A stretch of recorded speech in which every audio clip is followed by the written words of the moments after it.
Yes, class. Your business studies second chapter, the principles of management, and your next topic is FAO's principles of management. As on the previous class, we have studied the significance and nature of principles of management. आज हम FAOL के principles of management पढ़ेंगे कि FAOL ने कैसे management से related 14 principles जो हैं उन्होंने बनाए थे और वो 14 प्रिंसिपल्स सब फॉलो कर रहे हैं. तो उन्होंने जो ये प्रिंसिपल्स ऑफ मैनेजमेंट बनाए हैं, सबसे पहले हम अबाउट हेनरी फ्योल एक ब्रीफ स्केच जो है उनके बारे में जान लेते हैं.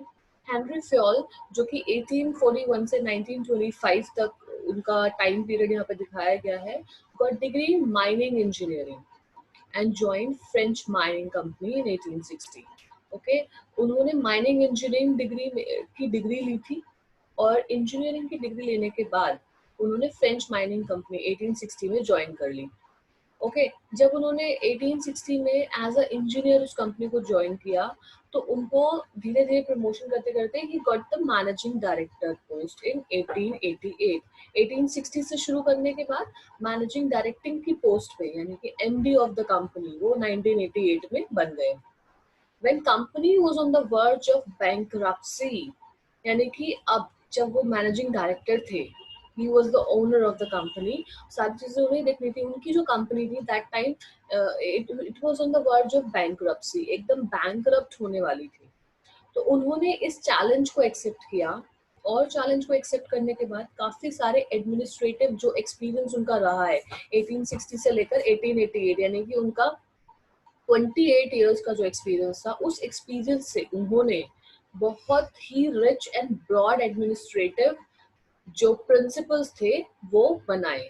ओके, अपने फॉर्च्यून को उन्होंने बदल दिया, जो कंपनी बैंकरप्ट होने वाली थी उसको बचा लिया और उनके कंट्रीब्यूशन से ही जो 14 प्रिंसिपल्स ऑफ मैनेजमेंट है आज हम लोग everybody knows about this 14 principles. ठीक है, जो मैं स्टार्टिंग से ही बात कर रही थी.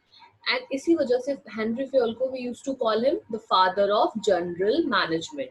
इनकी जो प्रिंसिपल्स है वो एडमिनिस्ट्रेटिव होते हैं यानी कि टॉप लेवल पे या एक थोड़ी सीनियर पोस्ट लेवल पे जो मैनेजमेंट होती है ना, जो सबसे काम करवा रही होती है, वो एडमिनिस्ट्रेटिव का ध्यान रखते हुए इस सारे के सारे प्रिंसिपल्स को फॉलो करना उनके लिए जरूरी होता है. ठीक है, एक और है आपके जिनको हम बोलते हैं टेलर. उन्होंने भी प्रिंसिपल्स बनाए हैं मैनेजमेंट के जो कि साइंटिफिक है, जो कि मोर आपके सुपरवाइजरी लेवल पे यूज होते हैं. हम उनको बाद में पढ़ेंगे, सबसे पहले फ्योल्स के प्रिंसिपल से स्टार्ट करते हैं. So let's talk about the first principle. What first principle is all about. ठीक है, ये आपके 14 principle is first principle is division of work. What do you mean by division of work? When you start an organization, so there is a one particular goal कि आपको profit earn करना है और अपनी organization को grow करना है. ठीक है, लेकिन उस एक गोल को करने के लिए you have many tasks. आपके पास बहुत सारे काम होते हैं और वो जो काम होते हैं एरिया वाइज होते हैं डिवाइडेड, और हर एक एरिया में छोटे छोटे पोर्शन होता है जॉब का. तो उस छोटे छोटे पोर्शंस में काम करने के लिए आपको क्या करना है, what you have to do, आपको वहां पे ट्रेन्ड स्पेशलिस्ट रखना पड़ेगा. ट्रेन्ड स्पेशलिस्ट से मेरा क्या मतलब है, ट्रेन्ड स्पेशलिस्ट से मतलब है फॉर एग्जाम्पल अगर if I assign you a work of getting your presentation done, ठीक है, तो मुझे आपको कोऑर्डिनेट करना है, आपसे कोऑर्डिनेट करना है और पूरा सारी चीजें मैनेज करनी है. तो what I will do, I will distribute the work among those students who are efficient in particular task. For example अगर मुझे फील्ड वर्क में किसी को भेजना होगा तो मैं बोलूंगी कि this student is good at field work, ये अच्छे से कर पाएगा, तो मैं इसको भेज देती हूँ. Okay, if I will say कि this student is very good eight presentation, तो मैं प्रेजेंटेशन का काम उसको दे दूंगी. फिर उसके बाद प्रेजेंटेशन में कंटेंट क्या लिखना है, then I will find someone कि हाँ this student is very good at a flair writing, so he can do this presentation content work. तो प्रेजेंटेशन कंटेंट वर्क मैंने उसे दे दिया. एंड साइड बाय साइड हम आपकी पावर पॉइंट प्रेजेंटेशन के साथ साथ आपकी मैनुअल हैंड राइटिंग प्रेजेंटेशन भी बना रहे हैं. तो उसके लिए फिर मैंने क्या किया, वो डेकोरेशन करने के लिए आधा फिर काम मैंने किसी और को दे दिया. इफ आई फाइंड सुप्रिया और शगुन वेल इन दैट, तो मैं उनको दे दूंगी वो काम. फिर उसके बाद उसमें भी असाइन किया जाएगा कि भाई प्रेजेंटेशन एक जने जब कर रहा होता है तो उसकी एफिशिएंसी थोड़ी कम हो जाती है. लेकिन जब उसके सारे कामों को जो भी उसके अंदर काम इन्वॉल्व है उनको अगर हम उस स्पेशलाइज्ड पर्सन को दे देंगे ना, तो आपका टाइम भी बचेगा, और वो पर्सन क्योंकि ऑलरेडी उसमें बहुत ज्यादा मास्टर है, तो वो उसको बेस्ट लेवल पे करेगा। इससे क्या होता है, आपकी बिजनेस की एफिशिएंसी बढ़ती है और प्रोडक्टिविटी बढ़ती है, और क्या होता है, जो आपका टाइम वेस्टेज है वो बच जाता है, जो आपका काम, आपके एफर्ट्स वेस्ट हो रहे हैं वो बच जाते हैं। क्योंकि एक अनट्रेन्ड पर्सन, अगर हम उसको वो काम दे दे तो वो बहुत टाइम भी लेगा, और क्या करेगा, साथ ही साथ अपना काम में पूरा टाइम भी वेस्ट कर देगा, और उसका काम भी कुछ प्रोडक्टिव सामने नहीं आएगा। सो this is division of work which is very much important. Now the second point is authority and responsibility class. Now सबसे पहले तो इसकी definition समझ लेते हैं। Authority and responsibility. Authority is what having some kind of right. एक authority होना कि मुझे ये authority है, like in the monitor in the class he will say that I have the authority to mind the class, so मैं बोलूंगा कि तुम लोग शांत हो जाओ, ये मेरी authority है। Clear? रिस्पॉन्सिबिलिटी, अब what is responsibility? Responsibility is again the same thing कि मेरी ये रिस्पॉन्सिबिलिटी है कि मुझे क्लास टीचर ने ये काम करने के लिए दिया है, मेरी ड्यूटी है कि मैं तुमको शांत कराऊं, ये मेरी ड्यूटी है कि मैं तुमको शांत कराऊं, और इस ड्यूटी के जरिए मैं अपनी अथॉरिटी का इस्तेमाल करता हूँ कि मैं आपको बोलता हूँ कि you are not allowed to go out of the class. You getting my point? So authority is being bossy and responsibility is being doing your work efficiently. ठीक है? अब देखो, अब जब आपके पास पावर है डिसीजन लेने की, तो फ्योल क्या बोल रहा है? देखो, दोनों चीजें आपको अपने काम करने के लिए चाहिए, आपको रिस्पॉन्सिबिलिटी भी चाहिए, अथॉरिटी भी चाहिए, लेकिन यहाँ पे फ्योल ये बोलता है कि जब आपकी रिस्पॉन्सिबिलिटी है, कि उसमें आपकी रिस्पॉन्सिबिलिटी ये होती है कि आपको जो काम मिला गया है वो आप टाइम पर खत्म कर लो, ठीक है? लेकिन काम खत्म करने के लिए आपको थोड़ी पावर्स तो चाहिए। अगर मैं एक मॉनिटर को बोल दूंगी क्लास माइंड कराओ, और उसके बाद मैं उसको बोल दूं कि आप जो है किसी भी स्टूडेंट के साथ बॉसी नहीं होंगे, उसको इंस्ट्रक्शन नहीं देंगे कहीं क्लास में बाहर जाने के, अंदर आने की, तो will he be able to mind the class? वो अपनी रिस्पॉन्सिबिलिटी पूरी कर पाएगा? So both this thing go hand in hand. Okay, ये दोनों चीजें जो है साथ साथ चलती हैं। Without authority responsibility is meaningless, and even without responsibility, without authority responsibility is meaningless, and without responsibility authority is also meaningless. ठीक है, let's take an example. Okay, अगर इनका there has to be a parity, a balance between both of them.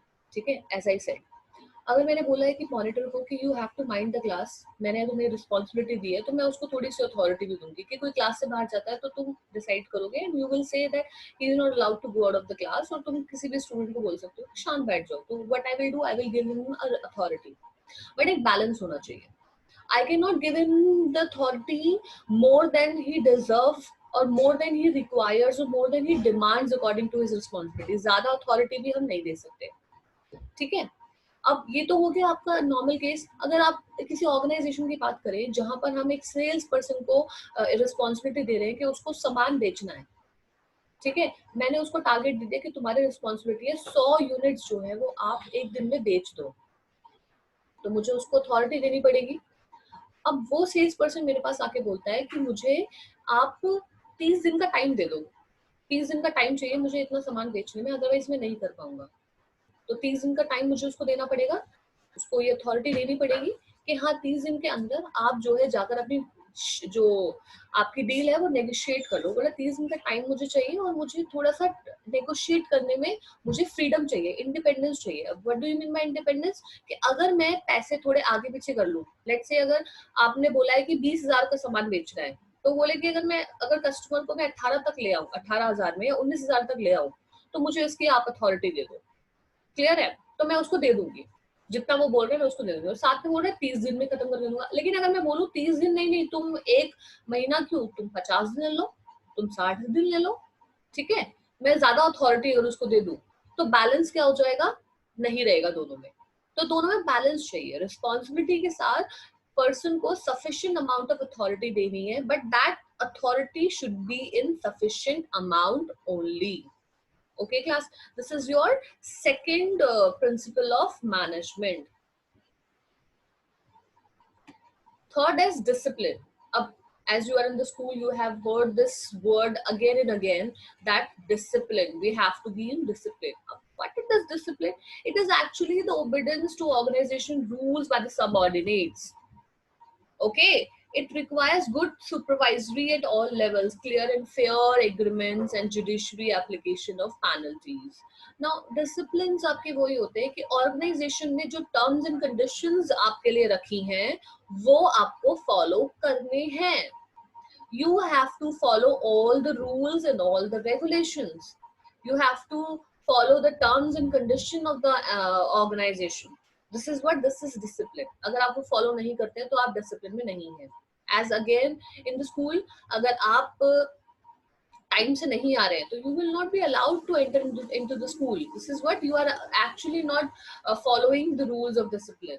तो जब आप discipline में नहीं रहते हो, there has to be some penalties आप पे चार्ज करनी पड़ती है. तो अपने स्टाफ को अपनी ऑर्गेनाइजेशन के अंदर अगर आपको काम करवाना है अच्छे, so there has to be one kind of discipline according to the need of organisation. ठीक है.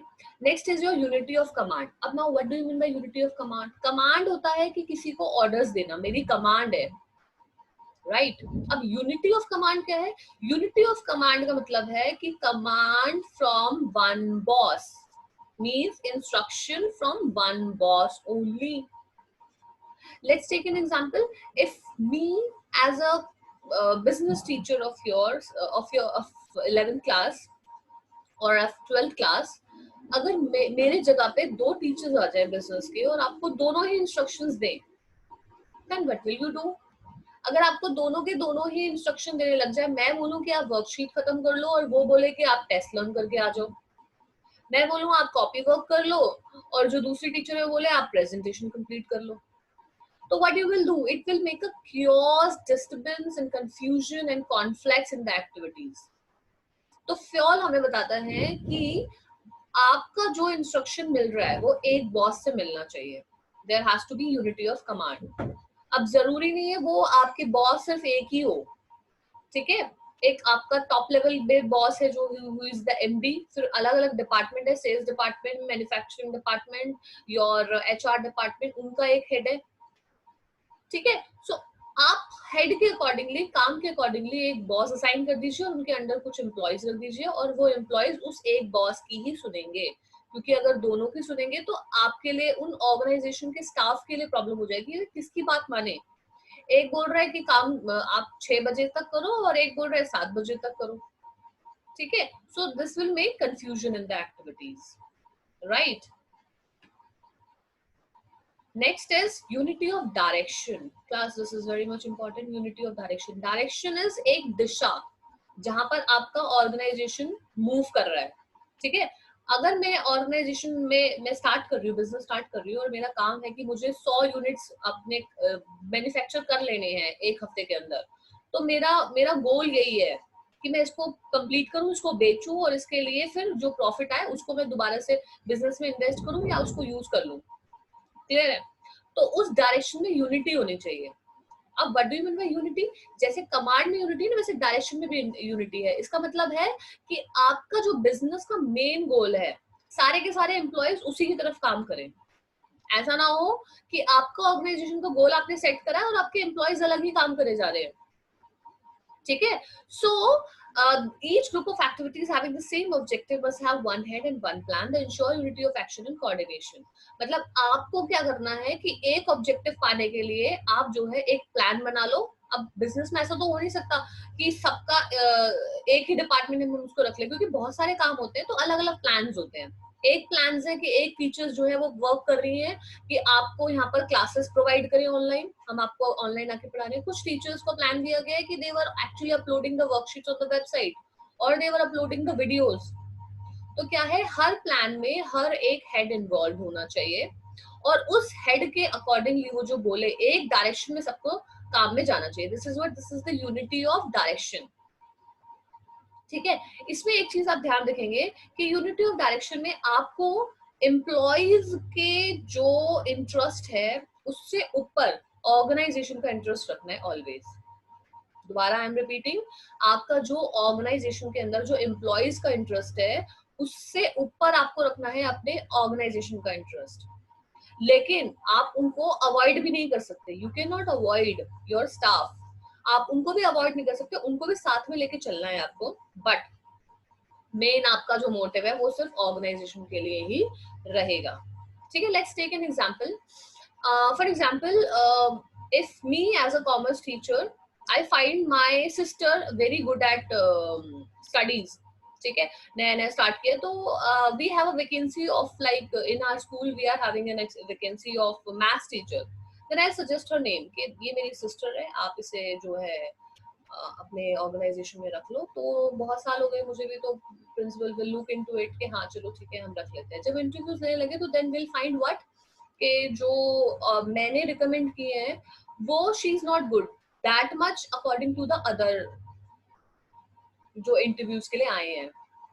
ठीक है, तो मैनेजमेंट मेरे पास आके बोलती है कि देखो हमारे पास और बहुत अच्छे अच्छे, तो हम इन्हें नहीं रख पाएंगे, हम उनको और टीचर्स हैं हमने जो अपॉइंट किए we are appointing them.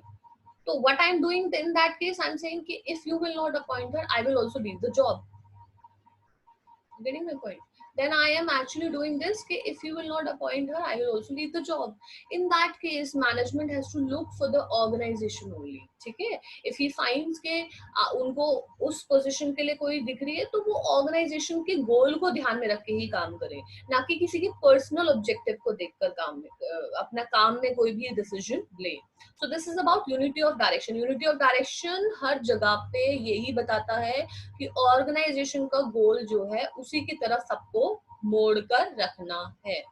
Okay, difference of unity of command and unity of direction, we'll do it in the next class. First let's do the remuneration of employees class। remuneration of employees, जब आप employees को अपने यहाँ पे under काम में रख रहे हो, ठीक है, वो एक अलग चीज है कि हमें सिर्फ बिजनेस में जो आपका मेन गोल है उस पर फॉलो करना पड़ता है, लेकिन एम्प्लॉयज को भी हम निग्लेक्ट नहीं कर सकते। ओके, अब एम्प्लॉयज को निग्लेक्ट करने के लिए हमें उन्हें सारी चीजें देनी पड़ती है। एक तो सबसे इंपॉर्टेंट है remuneration. What it is mean? It is mean overall पे, जो आप उनको पे कर रहे हैं, आपको उन्हें उनके काम के लिए फेयर पैसा देना है। अब वो फेयर पैसा कैसा होना चाहिए, वो सैलरी कैसी होनी चाहिए? वो सैलरी होनी चाहिए आपकी जहां पर, वो सैलरी जो है आपकी होनी चाहिए जहां पर आप अपने एम्प्लॉयज को एक उनके काम से डिजर्व करता हुआ पैसा दे दें। ये नहीं कि आप उनसे बहुत ज्यादा काम करा रहे हैं और सैलरी बहुत कम दे रहे हैं, या फिर आप उनसे काम ही नहीं करा रहे और बोल रहे हैं चलो भाई भाईचारे में कोई नहीं, हम आपको क्या करते हैं ज्यादा पैसे दे देते हैं। ठीक है, ऐसे भी नहीं करना आपको। ओके, तो आपको उनको बिल्कुल एग्जैक्ट सैलरी देनी है जो वो डिमांड करते हैं। दूसरा, सैलरी डिमांड जो कर रहे हैं वो तो देनी है, कॉम्पिटेटिव सैलरी भी देनी है। अब what do you mean bye competitive salary? Competitive salary means market के अंदर आपकी सेम ऑर्गेनाइजेशन में जो अलग अलग ऑर्गेनाइजेशन है उसके अंदर जो एम्प्लॉयज रखे हुए हैं उनको जो सैलरी मिल रही है उससे मिलती जुलती सैलरी मिल देनी है। फॉर एग्जाम्पल, एक आपकी बगल में जो ऑर्गेनाइजेशन है वो दे रही है 1 लाख रुपए पर मंथ, और आप अपने ऑर्गेनाइजेशन में अपने एम्प्लॉयज को बोल रहे हो कि आप आ जाओ 20,000 हम आपको दे देंगे, तो वो आपके पास आएगा? He will not come. Competition है मार्केट में, तो he will go to the other organisation. तो आपको मिलता जुलता रखना पड़ेगा। वो एक हो सकता है कि वो एक दूसरी ऑर्गेनाइजेशन से 1 लाख मिल रहे हैं और आप बोल दो कि हाँ 95 में आ जाओ या 90 में आ जाओ, लेकिन you are giving other good facilities, तो he will look into it कि हाँ चलो ये नहीं इतनी उसके कंपैटिबल तो नहीं मिल रही है, लेकिन ये चीजें मुझे यहाँ मिल जाएंगी तो मैं यहाँ पे काम कर लेती हूँ। ठीक है, या फिर ये हो सकता है कि वो 1 लाख रुपए दे रहे हैं लेकिन आई वॉन्ट यू हियर, तो मैं आपको 1,10,000 देता हूँ, तो you come to my organisation. तो मार्केट से जो मिलती जुलती है वो आपको सैलरी उनको देनी है। Okay, so this is your 7th point of Henry Fayol's principles of management. Okay, next we'll do on the next class.